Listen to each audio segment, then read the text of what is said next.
ചുരുക്കി പറഞ്ഞ ഈ ഒരു കല്യാണം കൊണ്ട് ആർക്കാ ലാഭം എന്ന് അമ്മയൊന്ന് പറഞ്ഞേ.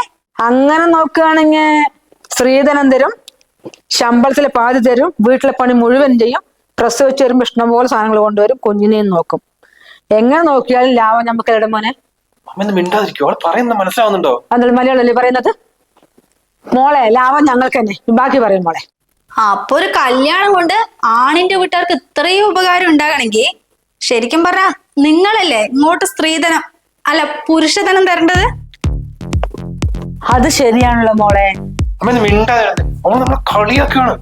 എന്താടാ അവള് പറയുന്ന കാര്യല്ലേ? അല്ലേ നീ എത്ര വീട്ടിൽ പെണ്ണ് കാണാൻ പോയി ആരെങ്കിലും ഇതുപോലെ ഒരു ചോദ്യം നിന്നെ കൊണ്ട് ചോദിച്ചിട്ടുണ്ടോ? അവള് പറയണ്ടൊക്കെ പോയിന്റ് അല്ലേ? അല്ലേ നീ അവളോട് തിരിച്ചു പറയും, അതേപോലെ പഠിച്ചാൽ നിന്നെയും. അപ്പമ്മേ നിങ്ങൾ എല്ലാവരും കൂടെ ഒന്ന് ആലോചിച്ചിട്ടേ ഞങ്ങൾക്ക് എത്ര പുരുഷധനം തരാൻ പറ്റുന്ന പറയുകയാണെങ്കിൽ ഞങ്ങൾക്കൊരു മനസ്സമാധാനായി അല്ലേ ഏട്ടാ?